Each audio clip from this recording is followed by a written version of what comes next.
Hello everyone, welcome back to Education Valley. आज की video में हम लोग क्लास 8th की मैथमेटिक्स का चैप्टर क्षेत्रमिति की प्रश्नावली 11 करने वाले हैं, जिसमें सारे क्वेश्चंस हम लोग करने वाले हैं। तो चलिए वीडियो को स्टार्ट करते हैं। प्रश्नावली 11 को करने से पहले आपको कुछ फॉर्मूलेज याद होने चाहिए, कुछ सूत्र आपको आने चाहिए।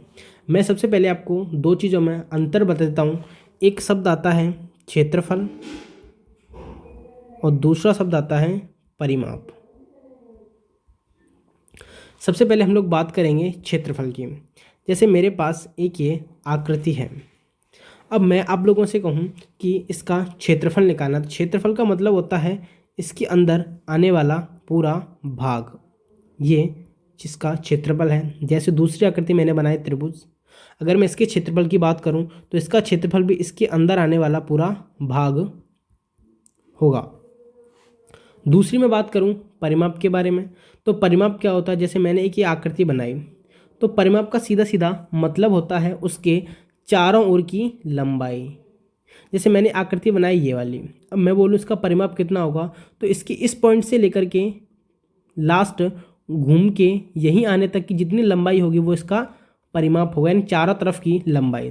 जैसे दूसरा मैंने ये ले लिया एक त्रिभुज।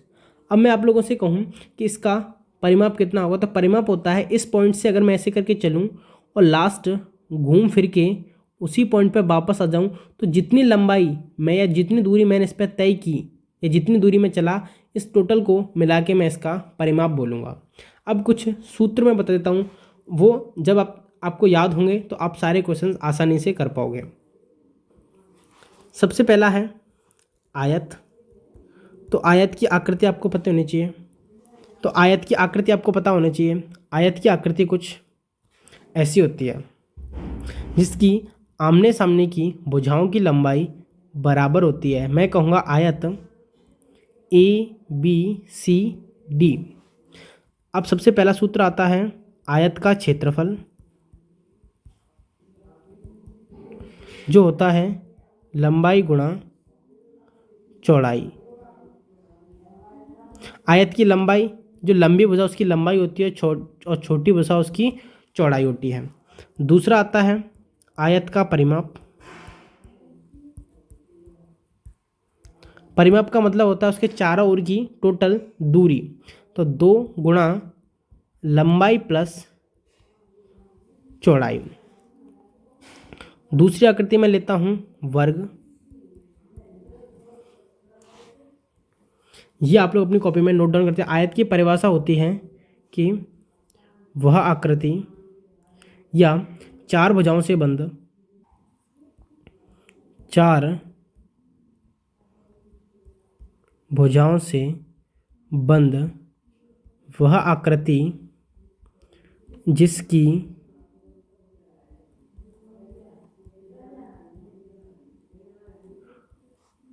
आमने सामने की भुजाओं की लंबाई बराबर होती है तथा प्रत्येक कोण 90 डिग्री का होता है, उसे आयत कहते हैं। तो आयत की परिभाषा हो गई, आयत के दोनों सूत्र हो गए। अब हम लोग बात करेंगे वर्ग की। तो ये एक वर्ग है ABCD। तो वर्ग की परिभाषा होती है वह, ये चीज़ आप अपनी कॉपी में लिखते जाइए, वह आकृति या चार भुजाओं से बंद वह आकृति जिसकी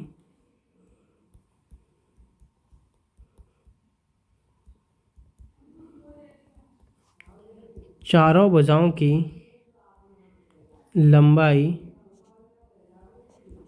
बराबर होती है तथा प्रत्येक कोण 90 डिग्री का होता है, उसे वर्ग कहते हैं।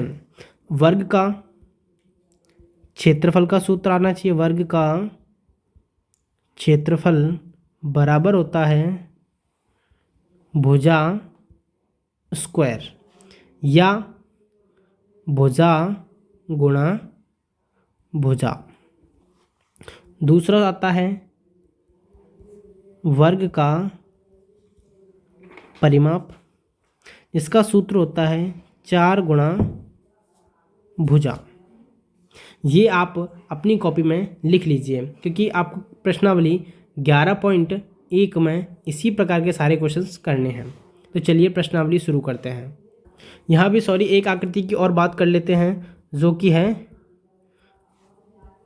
त्रिभुज।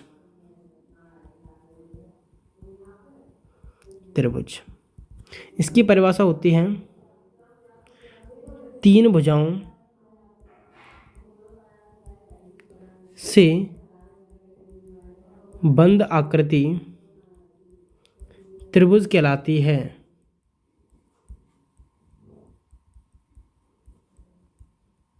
अब त्रिभुज का सूत्र आता है क्षेत्रफल।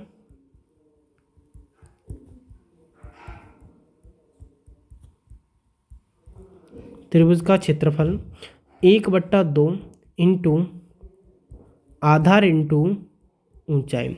अब जैसे ये अपने पास एक त्रिभुज दे रखा है ABC, तो यहाँ ये जो लंबवत दूरी ये यानी D, तो CD इसकी ऊंचाई है, और A से B तक ये जो लंबाई ये वाली जो मैं गहरी कर रहा हूँ A से B तक, ये AB इसकी क्या है, आधार है। यहाँ एक और आकृति की बात करते हैं जिसे वृत्त कहते हैं।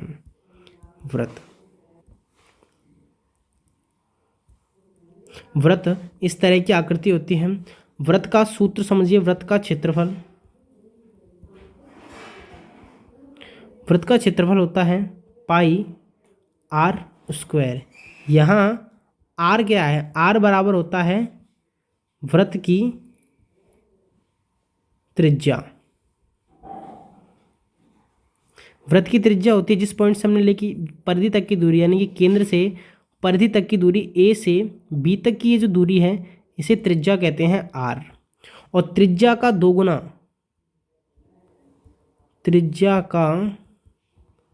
दोगुना व्यास कहलाता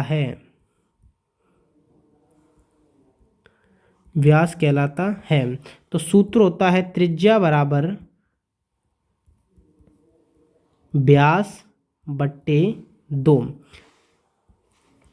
ये एक वृत्त है, इसमें मैंने एक लाइन खींची A से B तक,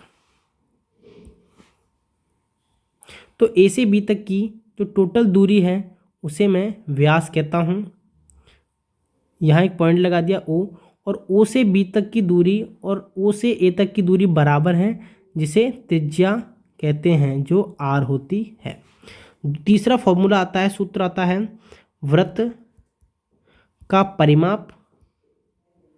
परिमाप को ही परिधि भी कहते हैं, जिसका सूत्र होता है 2 गुणा पाई गुणा r, 2 पाई r। ये अपनी कॉपी में लिख लीजिए।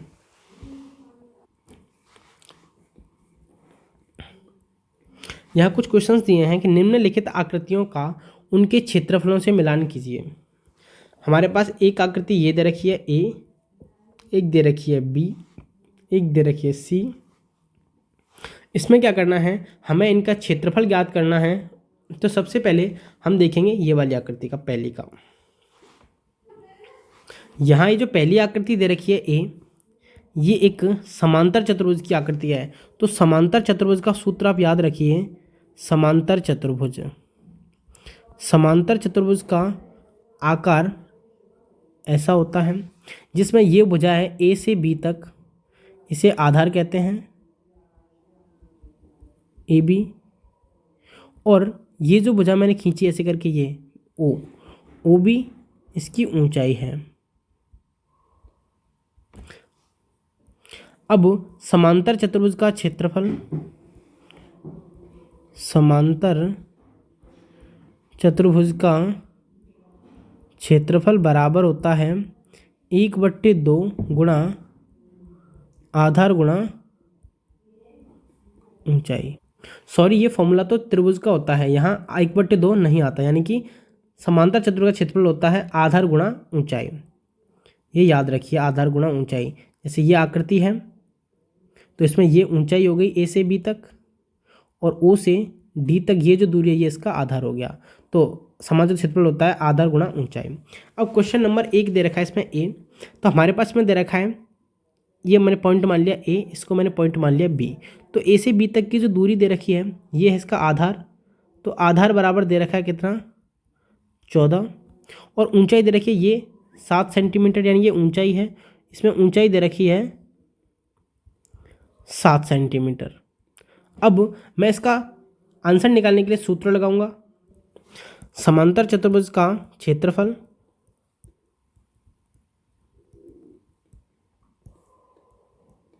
बराबर, सूत्र बताया था मैंने अभी, आधार गुणा ऊंचाई।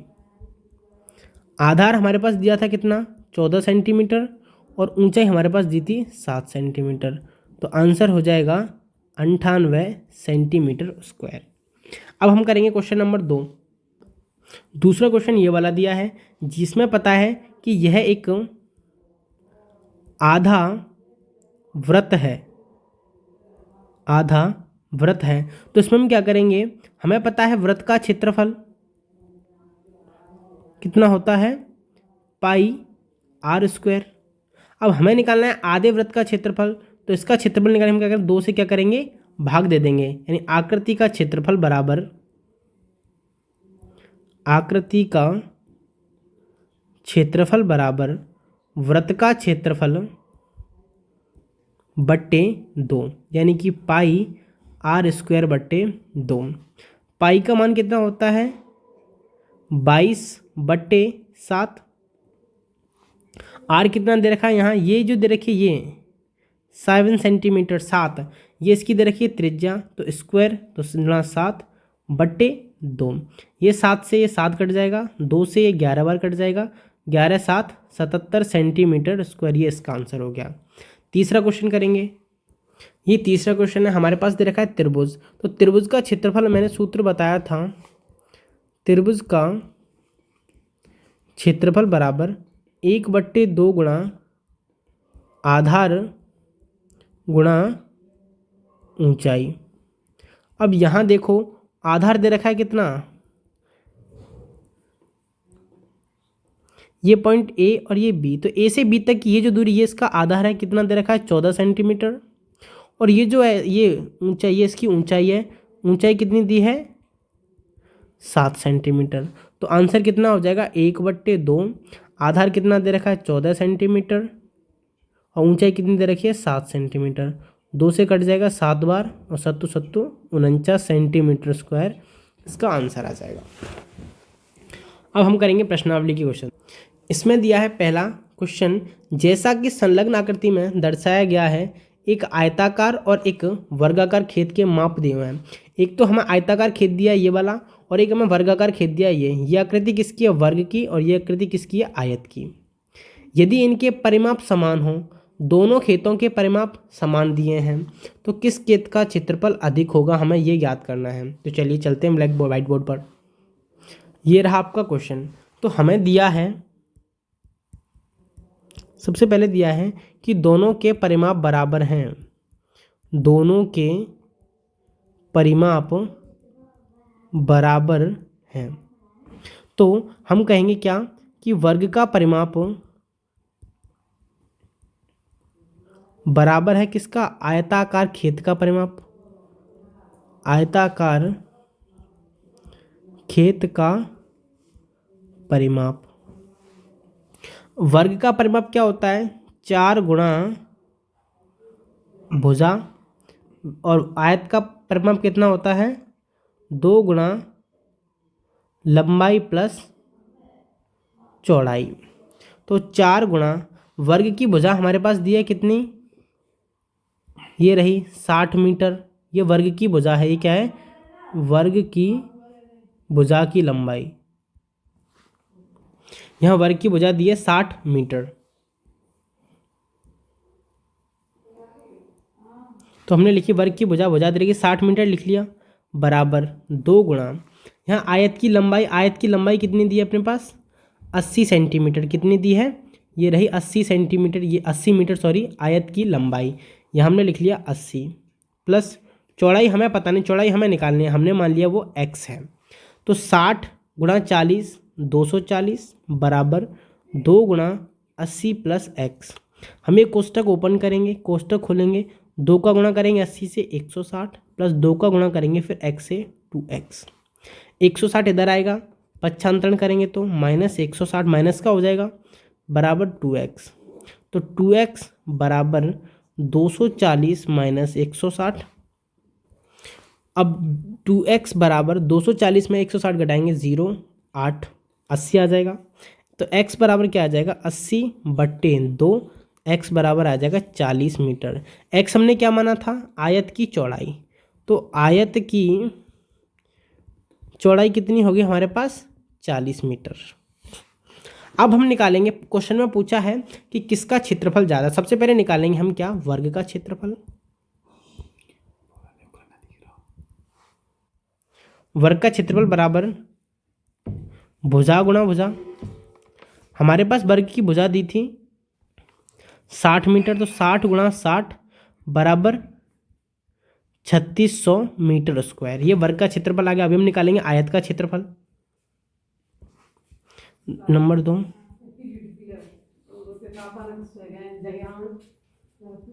आयत का क्षेत्रफल बराबर क्या हो जाता है, लंबाई इंटू चौड़ाई। आयत की लंबाई हमारे पास दी थी कितनी, 80 मीटर, और चौड़ाई हमने अभी निकाली है, आयत की चौड़ाई कितनी दी है 40 मीटर, 40 मीटर यहाँ रखेंगे 40 मीटर, इसका उत्तर आएगा 3200 मीटर स्क्वायर। अब देखिए किसका क्षेत्रफल ज़्यादा है, तो वर्ग का क्षेत्रफल कितना है 3600 और आयत का क्षेत्रफल कितना है 3200, तो हम कह सकते हैं कि वर्ग का क्षेत्रफल ज़्यादा है आयत के क्षेत्रफल से, ये हो गया उत्तर। अब हम करेंगे दूसरा क्वेश्चन। क्वेश्चन नंबर 2 कहता है, श्रीमती कौशिक के पास चित्र में दर्शाए गए मापों वाला एक वर्गाकार प्लॉट है। वह प्लॉट के बीच में एक घर बनाना चाहती है। घर के चारों ओर एक बगीचा विकसित किया गया है। 55 रुपये प्रति वर्ग मीटर की दर से इस बगीचे को विकसित करने का व्यय का मतलब कहता है खर्च, खर्चा ज्ञात करो, खर्च ज्ञात कीजिए। चलिए क्वेश्चन करते हैं, तो आंसर करेंगे इसका। सबसे पहले हमें क्या करना होता है कि 55 रुपये प्रति वर्ग मीटर की दर से बगीचे को विकसित करने का व्यय ज्ञात कीजिए। यहाँ अपन को बगीचा कहाँ लगाना है पहले तो वो देखेंगे।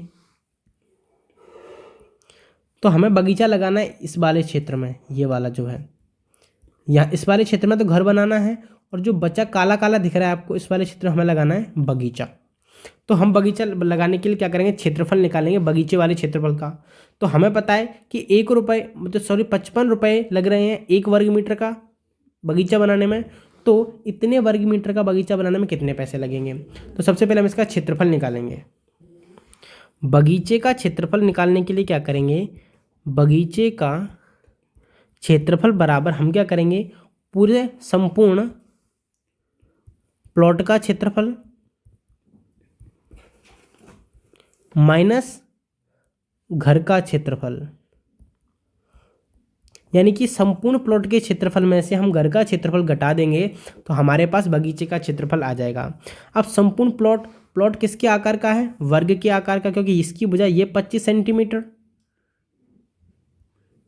ये भुजा 25 सेंटीमीटर और ये भुजा 25 सेंटीमीटर, दोनों भुजा बराबर है, इसीलिए यह एक वर्ग है। तो वर्ग का क्षेत्रफल का सूत्र लगाएंगे यहाँ, वर्ग का क्षेत्रफल माइनस घर किसके आकार का है, आयत के आकार का, क्योंकि ये 20 सेंटीमीटर ये 15 सेंटीमीटर, तो यहाँ लगाएंगे आयत का क्षेत्रफल। तो वर्ग का क्षेत्रफल भुजा कितनी है वर्ग की 25 सेंटीमीटर, ये वाली 25 सेंटीमीटर, तो 25 गुणा 25, क्योंकि वर्ग का क्षेत्रफल क्या होता है भुजा गुणा भुजा, आयत का क्षेत्रफल लंबाई गुणा चौड़ाई, तो ये 25 गुणा 25 हो जाएगा 625। और लंबाई कितनी है घर की? आयत लंबाई 20 मीटर और चौड़ाई कितनी है? 15 मीटर।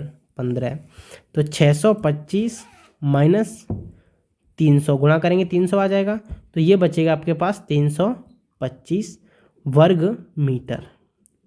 ये किसका क्षेत्रफल आ गया? बगीचे का क्षेत्रफल। बगीचे का क्षेत्रफल कितना आ गया? 325 वर्ग मीटर। अब हम निकालेंगे, चूंकि 1 वर्ग मीटर बगीचा बनाने का व्यय कितना है? 55 रुपये। ये प्रश्न में दे रखा है, इसीलिए 325 वर्ग मीटर बगीचा बनाने का खर्च कितना होगा? 325 गुणा 55। आंसर है 17,875 रुपये। अब करेंगे अगला क्वेश्चन। क्वेश्चन नंबर 3 है, जैसा कि आरेख में दर्शाया गया है, एक बगीचे का आकार मध्य में आयताकार है और किनारे पर अर्धवृत्त के रूप में है। इस बगीचे का परिमाप और क्षेत्रफल ज्ञात कीजिए। आयत की लंबाई हमारे पास दी है कितनी? 20 माइनस 3.5 प्लस 3.5 मीटर है। तो चलो क्वेश्चन करते हैं। अब हम करेंगे क्वेश्चन नंबर 3 हल।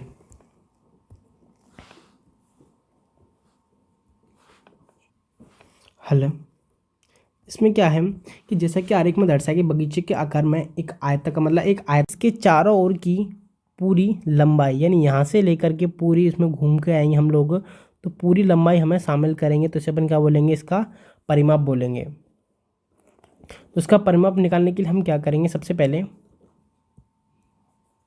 परिमाप बराबर 2 गुणा अर्धवृत्त का परिमाप, क्योंकि हमारे पास में अर्धवृत्त कितने हैं? 2, तो 2 एक अर्धवृत्त का परिमाप, दूसरे का दोनों को 2 से गुणा कर देंगे, दोनों अर्धवृत्त का परिमाप आ जाएगा, प्लस इन दोनों लंबाई को इसमें जोड़ लेंगे। एक तो ये वाली लंबाई, ये यहाँ से यहाँ तक की लंबाई ये, और यहाँ से यहाँ तक की लंबाई ये, इन दोनों को इसमें जोड़ देंगे तो पूरा परिमाप आ जाएगा। तो प्लस आयताकार भाग की लंबाई गुणा 2, क्योंकि 2 बार एक ये लंबाई और फिर से लंबाई 2 बार जोड़ेंगे, इसीलिए 2 से गुणा कर देंगे। सबसे पहले 2 गुणा अर्धवृत्त का परिमाप कितना होता है? वृत्त का परिमाप होता है 2πr, अर्धवृत्त का छेद 2 से क्या कर देंगे? भाग कर दे देंगे, प्लस आयताकार भाग की लंबाई कितनी है इसमें? 20 माइनस 3.5 प्लस 3.5 गुणा 2, तो ये कितना आ जाएगा? ये 2 से 2 कट जाएगा, तो 2πr प्लस 20 माइनस 3.5, 3 कितना हो जाएगा? 7, 20 माइनस 7 गुणा 2, तो ये कितना हो जाएगा? 2πr। 20 में 7 जाएंगे, कितने बचेंगे? 13 गुणा 2, तो 2 गुणा पाई की वैल्यू 22/7, आर कितना था? 7/2, प्लस 13 का 2 से गुणा करें कितना आ जाएगा? 26। आगे इसको सॉल्व करेंगे, ये 7 से 7 कट जाएगा, 2 से 2 कट जाएगा, तो 22 बचा यहाँ पर ये वाला, प्लस 26 बचा, बराबर आ जाएगा 48 मीटर। ये क्या आ जाएगा? परिमाप इस बगीचे का। अब करेंगे चौथा क्वेश्चन। फर्श बनाने के लिए उपयोग की जाने वाली टाइल का आकार समांतर चतुर्भुज का है। मैंने समांतर चतुर्भुज के बारे में आपको बताया है, जिसका आधार दे रखा है 24 सेंटीमीटर और संगत ऊंचाई दे रखी है 10 सेंटीमीटर ऊंचाई। 1080 वर्ग मीटर क्षेत्रफल के एक फर्श को ढकने के लिए ऐसी कितनी टाइलों की आवश्यकता होगी? तो हमें क्या चाहिए? मतलब इतना वर्ग मीटर का क्षेत्रफल दिया है, तो हमें टाइल की संख्या चाहिए, कितनी टाइल चाहिएंगी? तो आंसर निकालेंगे। चलो, हमें क्या करना है कि टाइलों की संख्या ज्ञात करने के लिए हम क्या करेंगे? टाइलों की संख्या बराबर हम कैसे निकालेंगे? सबसे पहले निकालेंगे हम क्या कि फर्श का क्षेत्रफल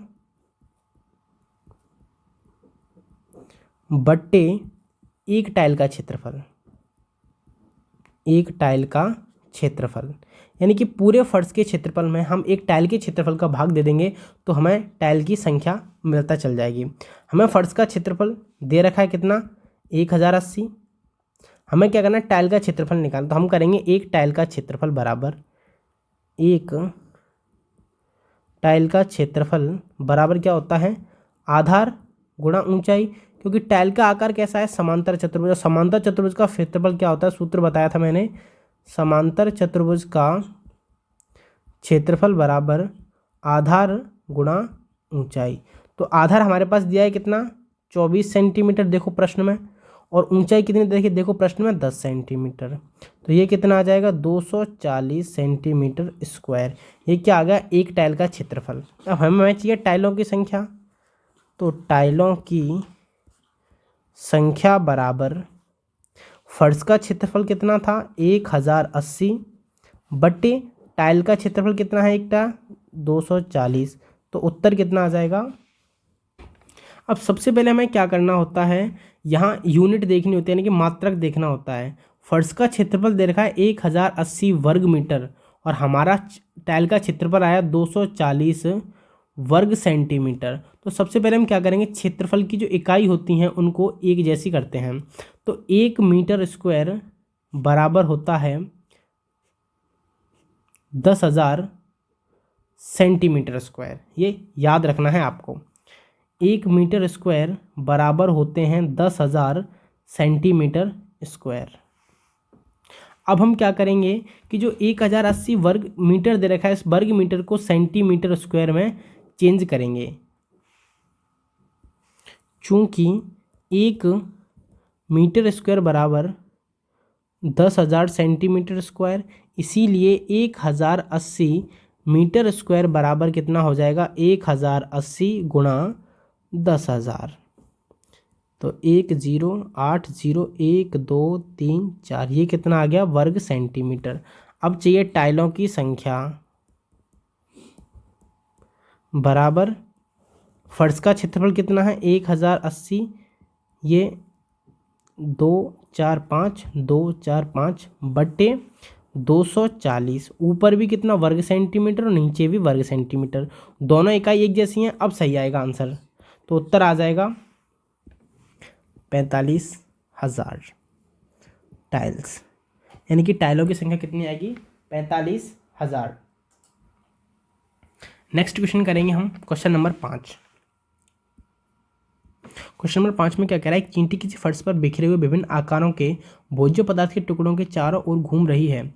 भोज्य पदार्थ के किस टुकड़े के लिए चींटी को लंबा चक्कर लगाना पड़ेगा। यानी ये स्मरण रखिए कि वृत्त की परिधि सूत्र देखा 2πr, आर वृत्त की त्रिज्या है। सबसे पहले हमें क्या बताना है कि 3 ये भोजन के टुकड़े दे रखे हैं, एक ये, दूसरा ये और तीसरा ये। एक चींटी है, यहाँ से शुरू करती है ऐसे घूम के इसके आवास पर यहाँ आ जाती है। दूसरे में यहाँ से शुरू करती घूम के इसके पास चारों तरफ ऐसी होती है। तीसरे में यहाँ से स्टार्ट करती घूम के इसके पास ऐसे आ जाती है। तो पूछ ये रहा है कि कौन से टुकड़े के लिए सबसे ज़्यादा लंबा चक्कर लगाना पड़ेगा, यानी कि जिसकी परिधि जितनी ज़्यादा होगी उसके लिए चक्कर उतना ही लंबा लगाना पड़ेगा। तो हमें तीनों आकृति ए बी सी का परिमाप या परिधि ज्ञात करनी है। तो चलो करते हैं। इसमें पहली आकृति एक अर्धवृत्त की है, तो सबसे पहले पहली आकृति का क्षेत्रफल निकालेंगे। इसमें क्या लगाएंगे, सूत्र अर्धवृत्त का परिमाप या अर्धवृत्त का परिमाप या फिर परिधि। परिमाप और परिधि एक ही बात होती है। तो हमें पता है कि वृत्त का परिमाप कितना होता है 2πr। तो अर्धवृत्त का कितना होगा, 2 से क्या करेंगे, भाग दे देंगे। 2 से 2 कट जाएगा, पाई आर बचा। पाई का मान 22/7 और आर का मान कितना है, यहाँ हमारे पास 2.8, यानी कि व्यास बराबर कितना दिया है, 2.8। हमें पता है आर बराबर क्या होता है, व्यास बट्टे 2। तो व्यास कितना है, 2.8 बट्टे 2, ये कितना आ जाएगा, 1.4। तो यहाँ आर का मान रखेंगे कितना, 1.4। अब ये कटेगा, 7 से काटेंगे तो 0.2 आएगा। 22 गुणा 0.2, पॉइंट उठाएंगे तो नीचे 10 आ जाएगा। 22 का 2 से गुणा करेंगे 44 बट्टे 10, आंसर आ जाएगा 4.4। अब करेंगे दूसरा वाला क्वेश्चन। इसमें क्या करना है, परिमाप निकालना है, इसकी भी परिधि निकालनी है, इस वाले की, बी की। तो बी में क्या है, हमारे पास दे रखा है, ये एक अर्धवृत्त दे रखा है जिसका 2.8 सेंटीमीटर का, ये एक अर्धवृत्त दे रखा है 2.8 सेंटीमीटर का, इसकी लंबाई निकालनी है, साथ ये वाली लंबाई इसमें क्या है, जोड़नी है हमको। तो हम निकालेंगे परिमाप बराबर परिमाप बराबर अर्धवृत्त का परिमाप, अर्धवृत्त का परिमाप प्लस लंबाई, कौन सी, यहाँ से यहाँ तक की।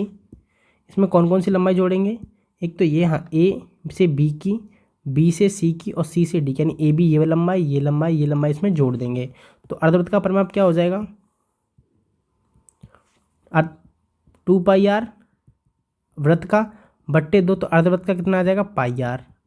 तो अर्धवृत्त का परिमाप πr प्लस लंबाई कौन सी जोड़ेंगे इसमें, A B plus B C plus C D.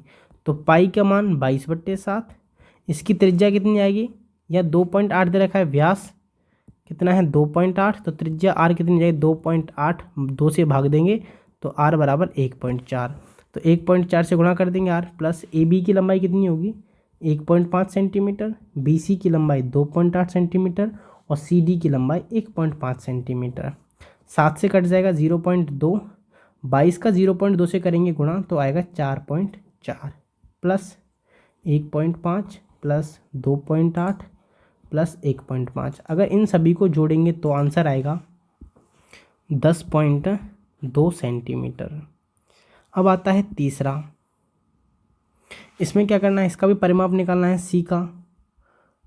इसमें क्या करेंगे, यहाँ एक ये भी एक अर्धवृत्त के जैसा ही है, ये देखो आप, इसमें भी एक अर्धवृत्त जैसा दिख रहा है, ये वाली जो आकृति है ये यहाँ से यहाँ तक ये एक अर्धवृत्त के जैसी है,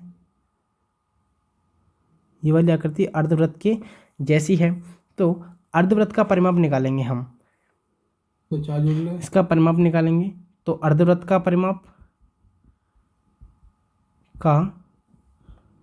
परिमाप प्लस ये लंबाई, कौन कौन सी लंबाई इसमें जोड़ेंगे, ये वाली यहाँ से ए से लेके बी तक की और ए से लेके सी तक की, ये दोनों लंबाई इसमें जोड़ देंगे। तो अर्धवृत्त का यानी कि ए सी प्लस ए बी, ये लंबाई इसमें जोड़ देंगे तो इस पूरी आकृति का परिमाप आ जाएगा। अर्धवृत्त का परिमाप अभी हमने निकला था पाई आर, प्लस ए सी की लंबाई 2 सेंटीमीटर प्लस ए बी की लंबाई 2 सेंटीमीटर, पाई का मान 22/7 और आर का मान अभी हमने निकला था 2.8/2 बराबर 1.4, तो 1.4 प्लस 2 ये कट जाएगा 0.2 बार, तो 4.4 गुणा करेंगे 22 का 0.2 से, तो 4.4 प्लस 2 बराबर आ जाएगा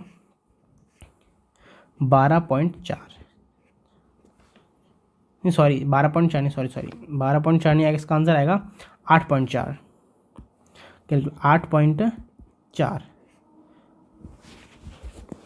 यहाँ एक थोड़ी सी गड़बड़ है, क्वेश्चन नंबर ए में देखिए, वापस ए में अर्धवृत्त का परिमाप निकालने के साथ साथ इसमें हमको ये वाली लंबाई 2.8 ये भी ऐड, क्योंकि अर्धवृत्त का परिमाप तो सिर्फ इतना आया था, इतना, इसमें ये वाली लंबाई भी ऐड करनी पड़ेगी, ये ए से लेकर बी तक की लंबाई। तो इसमें अर्धवृत्त की परिधि प्लस ए बी, तो कितना आएगा, इसका आंसर आ जाएगा अभी 4.4 प्लस 2.8 बराबर आ जाएगा 7.2 सेंटीमीटर। अब देखिए यहाँ सबसे ज़्यादा परिमाप किसका आया है, बी का। यहाँ आकृति ए का परिमाप आया है कितना 7.2 सेंटीमीटर, आकृति बी का परिमाप कितना 10.2 और आकृति सी का परिमाप कितना 8.4 सेंटीमीटर। तो सबसे ज़्यादा परिमाप किस आकृति का आया है, बी का, इसीलिए चींटी को सबसे लंबा चक्कर आकृति बी का लगाना पड़ेगा। सारे क्वेश्चन हो गए इसके। वीडियो अच्छी लगी तो वीडियो को लाइक करना और शेयर करना और चैनल को सब्सक्राइब कर लेना। Thank you.